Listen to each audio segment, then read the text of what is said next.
The summer slowdown is real, y'all. I mean, What does that mean? Are they gonna throw it away? It's kind of scary. does he make So a I sale? kind of guess not. But he's doing tags and he's very soft. I want to talk about a few things. One of the things is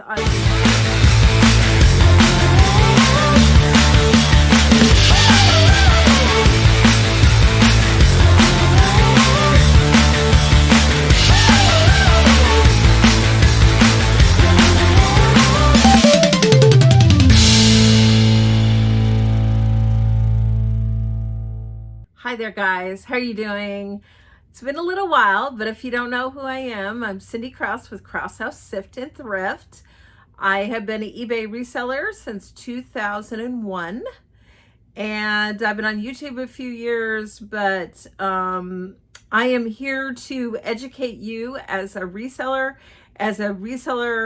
who's been doing it a long time, a reseller has just been doing it a short amount of time, or somebody's thinking about reselling. So I try and cover it all here, but I want to give you the best and up-to-date information so you could run a smooth and profitable business.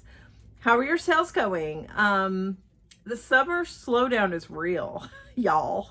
I don't know why I added that. Yeah, it wasn't at first. I was still doing well with sales through June, and July hit and it's like, oops.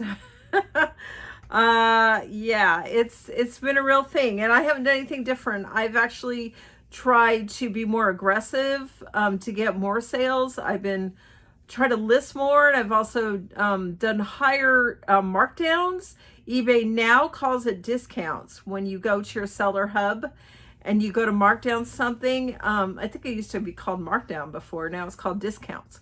So click on discounts, and that's where you can do discounts for your store, run sales, run coupons. And so I've been doing a coupon like every other day, just 10% off on all my inventory, new and older inventory. So somebody could at least get a discount off of the new items I've listed. And I run a 30% off on items I've had in my store 90 days and above. So you'd think 30% off, that's pretty darn good. I mean, some of my items are like $6. Yeah, normally I would be getting a lot of sales because of that, but I think it's because people are on vacation. They're just not buying as much. I did get like 3 sales yesterday. I had a couple of no sale days, which is very unusual for me. And yeah, I had a couple of good sales yesterday. I sold a Chicago Cubs jersey for $22 that I had listed for about a year. And then umbrella stand, I think I had that about a year. Sold that for 17. You know, I thought I was going to get, I think I had it for 28 when I first listed it. So, you know, I'm happy to get those 2 sales. At least they weren't $6 sales, you know. So I packed those up. My husband took those today. Fortunately, I have a great husband who takes my mail for me every day. Well, except for Saturday and Sunday. But it's you know, it is what it is, I say. So you just can't get too upset about it. It's, you know, I say that, but I do get upset about it. I would like to have more sales. Fortunately, even though I do this full-time, or what I call full-time for a reseller, I mean, I'm not doing it 8 hours a day, 5 days a week. I don't, maybe 6 hours a day. But unfortunately, my husband has another income, so you know, it's not like we can't pay our bills or anything. But I do love it, of course, when I get more sales and higher dollar sales. And I am a buyer on eBay too. If you guys don't know, you probably know this, but you can purchase items with your profit. eBay will say how much you have to spend, which is dangerous. They started that a couple of years ago. And so you can buy off of your profit before you've even gotten the money in a payout. So I've bought several things. Try not to buy too much. I bought, yes, that adds up. That just really wipes out your profit if you buy too much. So you got to be careful and buy sparingly. And then yesterday was Prime Day on Amazon, so I bought a few things. But that's always fun. It gets to you faster. It's discounted, and shipping's free, of course. Yeah, so that Prime Day is always fun. It's actually like Prime Week, but I didn't get too many things. But I digress. So I want to talk about a few things. One of the things is I've learned. I shipped a couple of pictures and some larger items, and I guess I didn't put all the dimensions in. It was like a large picture, and it was really long, and I didn't put all the dimensions in there. So eBay came back with, we got some adjustments, and it was like $60. That's like, yikes. It's because it was a large item. I shipped it through USPS. Do not ship large items through USPS. Do not. Use FedEx. You could try UPS, but UPS and USPS have partnered up. So I still don't think it's going to be that inexpensive if you go to UPS store. But ship through FedEx. I had another picture that I learned my lesson on the previous picture, wall art picture, that I was shipping, and it was going to be $75 through the post office and only $20 through FedEx. And I still didn't charge the buyer enough, so I had to eat some of that. But I'll take $20. So, but my husband, I put it all over the box. Take this to FedEx. I told him. He still took it to the post office. And fortunately, he took it to the post office when the post office was forwarding on FedEx packages, because I looked at the tracking and it's on its way, thank God. It happened right before the notice that the post office is no longer going to forward FedEx packages to FedEx. If you didn't know that, that's a new thing. It's as of now. Today is the July 17th. As of the 15th of July, the post office sent out a notice. They are no longer going to any kind of FedEx packages that come to them. They're no longer going to forward them to FedEx. They're going to seize the package. I think what they should do is hold it there for a certain amount of time and say, you have X amount of days to come and get this. Don't just seize it. I mean, maybe they feel like they don't have the room. You know, just stick it in an area, and then if somebody comes to get it with maybe 2 days, just somebody 2 days to come get that package to take it to FedEx. But they're going to seize it? I mean, what does that mean? Are they going to throw it away? It's kind of scary. So I kind of got mad at my husband, like, you cannot do that. Fortunately, it happened before the deadline of the 50th. I would have been really upset if I couldn't have gotten that package, or couldn't have been forwarded to FedEx. But he was contrite and he apologized. So, you know, of course I forgave him. But very important, you guys. If you have FedEx packages, do not take them to the post office. You know, I'm sure it'd be by mistake. Just be very careful.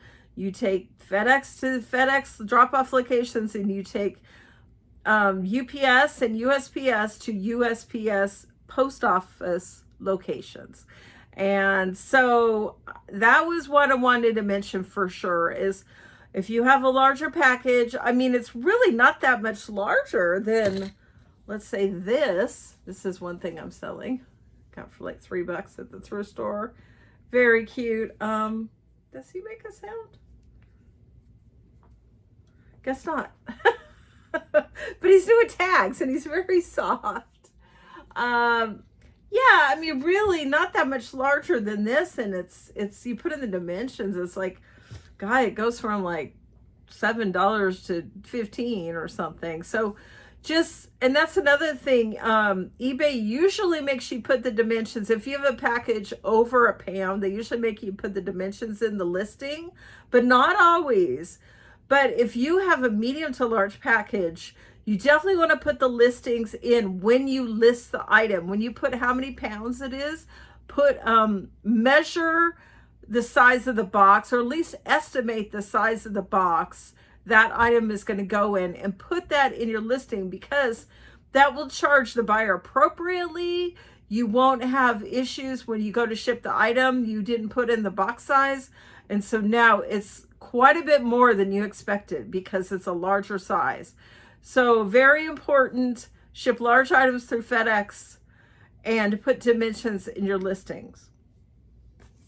Okay, I'm going to be all over the place today, but I also want to mention, you guys know about eBay. If you're an eBay seller, you probably know eBay seller star ratings. When you are on your page in eBay, you're like right now, a seller hub is what it is. If you click on the very top where you have the icon, you have your, it says, "Hi, Cindy." Whoever you are, hi, so-and-so. Put your mouse up there and then you can click on, you could see what your feedback score is. Like mine's 3130. And then I've got a red star next to it. And then there's, so if you click on that, well, actually it doesn't do anything. It just takes me to my feedback. But I looked at eBay seller star ratings, and there's a bunch, and I'm right smack in the middle. It's all based on your feedback numbers. So I've been selling since 2001, and I'm not even at the highest. I'm kind of right in the middle, like red. I don't know what color it starts with, but it goes all the way up, and then you get something called shooting stars, which means you have a high feedback score. So it doesn't mean much. It's just thought I would mention it in case you guys were wondering what that star is next to your name. Like I said, if you highlight it, it's right next to my username, which is Sinkaba. So it says Sinkaba 3130, and I have a red star. So if you're just starting out, you're going to have whatever that color is of the beginning star. You guys could look it up. Just type in Google eBay seller stars, and it'll show you all the different colors and what they mean. A feedback score of this to this and up. Just kind of a fun thing to know. That's all. Not a big deal. It doesn't mean anything. It's not like you're going to get more buyers because of it.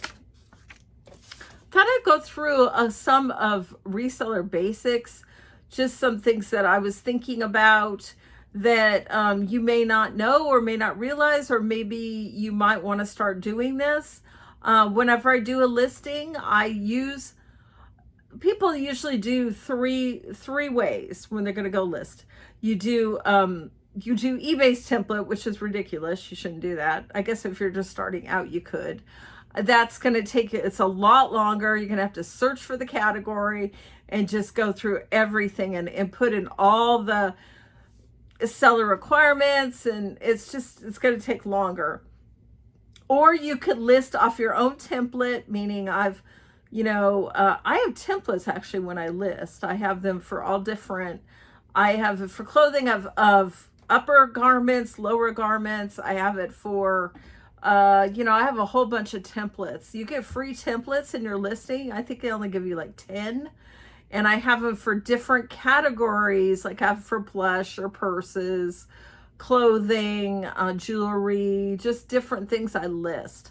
And if you list the same thing all the time, use your own listings. Just let's say I'm selling a book and I'm gonna on eBay right now, it's listed, and I'm gonna list a very similar book to that. Just go to my listing and say, go to your listing and click on sell similar, and just maybe a book's a bad example because it's gonna have the ISBN in there, but let's say it's a top and it's by the same person. Let's say it's Maurice's, not a very good brand, but it's the first one that came out of my head. Maurice's top, same top you've already listed, but it's a different color. So just go off your listing and click on sell similar, then list that way. But what I prefer and what I think is the best way is to search for that item. Like I will be searching for this. I'll be looking that up, and I know other people have this for sale. And then I just sell similar off their listing.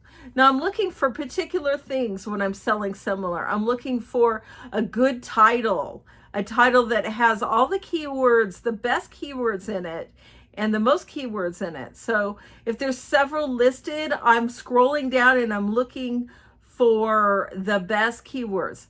I'm also looking for the sold item, not the listed item. There could be a few of those listed, but I want to click on solds, go to solds. And a lot of times I pick the one, let's say one sold for 30, one sold for 20. I'll probably pick the $30 one because that one sold for higher. And maybe it was that their keywords, their title was the best. I don't know. But let's say the $30 item was all in caps in the title and the $20 one item wasn't. I will probably go with the $20 one. I've shared with you guys before how to use that app to convert case, to convert it from all caps to capitalized case. You don't want to do all caps in your listing with eBay. It's not necessary. It's not good. It looks like shouting. It's just not professional looking. You want to do a capitalized case where you capitalize the first letter of every word. So I am looking for a few things when I am going to list off of someone else's listing. But go to the solds and look for the one that looks the best, has the best keywords. Then I will hit sell, say sell one like this. You click on that. The good thing about this is they are going to have a lot of the item specifics already filled out. So you don't have to fill them out. You got to be very careful. Let's say somebody was selling a blue one of these and this one's pink. They'll probably have blue as a color. You want to change that to pink. The best is to find the item that's exactly like it, but that's not always the case. Maybe there was only one that sold and it was blue. So I would still sell similar on that listing, but I would make sure I changed it to blue. Or maybe there's something a little different on it. It's different dimensions. You got to be very careful. Just look it over and make sure everything is the same. Otherwise, you will need to change the item specific to be specific to the item you are listing. Very important. I know some people don't like to sell similar off someone else's listing because they're concerned that they are going to list with the other person's item specifics. And honestly, guys, I have done that before. Oops. Oops. I've had someone ask me a question or they'll say, that's not, you have something in the item specifics that doesn't match your description. And I go to look at the listing, sure enough, yes, they're right. And I say, oh, I'm so sorry. This is what it should be. But for the most part, I'm very accurate. When I list, I look through all of the item specifics that are previously filled out, make sure it matches the item that I'm listing currently, and make sure your description matches your item specifics. It's very confusing to a potential buyer when they see that you put, one thing in the item specifics and another in your description, like the type or the color or the dimensions or whatever it might be. It's very confusing. And not everyone's going to send you a message and ask you. They're just going to move on and saying, well, I don't know what this is. I'm going to go to the next person who I know what they're selling because they're consistent. So very careful when you're doing listings. Don't just, just do this really quick just to get is like 100 listings a day or whatever. You got to be very careful when you're listing. I look at mine twice. I very careful. I look through all my item specifics. I do my description. I do my photos. And then I look it through, make sure it's correct. And I hit list. And then I go in and look at it again. I view it to make sure there's no typos. There's no mistakes at all. So I recommend that you do your listing, then go back and view it and double check it. I mean, unless you just have a listing, you're listing the same item over and over. That's different. You probably have a template already set up for it, and all you're putting in there is maybe the color change or a price change, who knows. But that's different. If you're a seller that is so niche down that you only sell 1 or 2 items, yeah, sell off your own listings. That's the easiest way. But if you're like me, an everything seller or almost everything seller, I want to find somebody who has sold my item and use their listing. Now, if the item has never been sold or it's not on eBay, or let's say the item has not been sold, but somebody has listed it, well, I will go with a listing. Or this has happened before. Let's say I have a plate with a particular pattern And there's one listed just like mine, but none is sold just like mine, but they're similar. I go and use the one that's listed, not sold, because that is my exact pattern or exact item. So the item specifics will match up.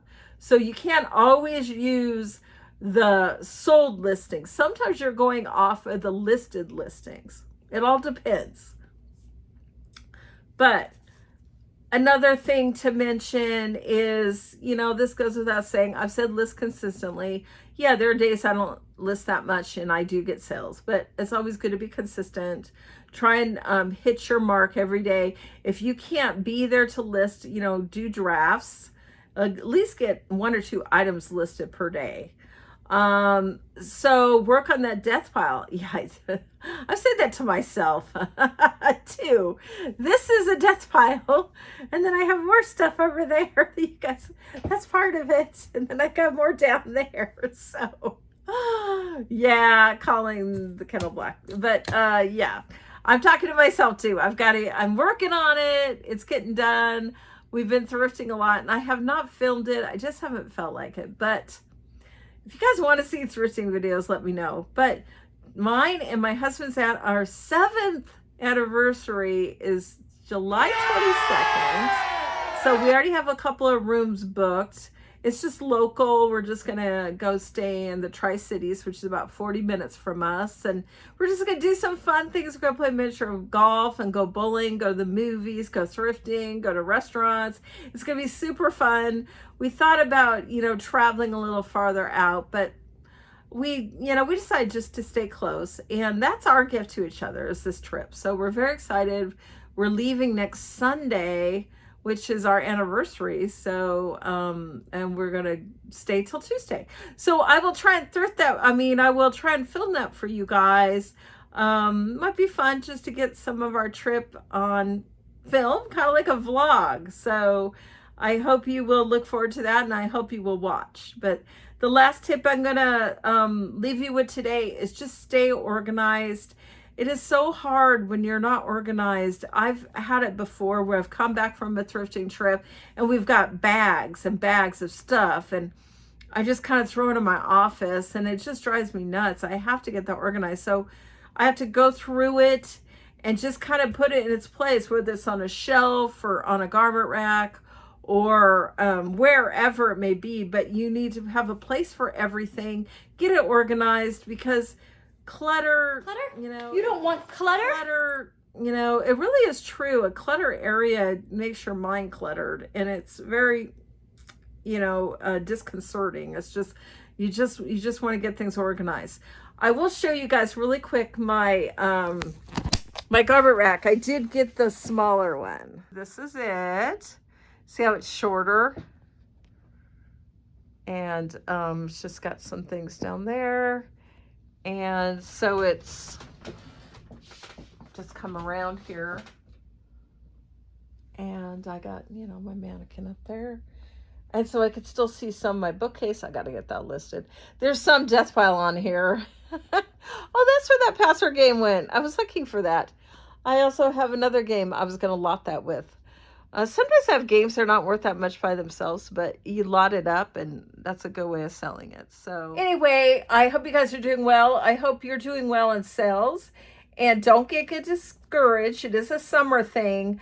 By fall, people will be going, kids and others will be going back to school, and they'll be wanting to buy other things. So be looking for the back to school items and things that you could sell for that time of year that people will be wanting. So just hang in there. Just keep listing. The sales will come, even if they trickle in. It's okay. This too will pass. So hope you guys are doing great. I'm doing great. All is well. So life is good.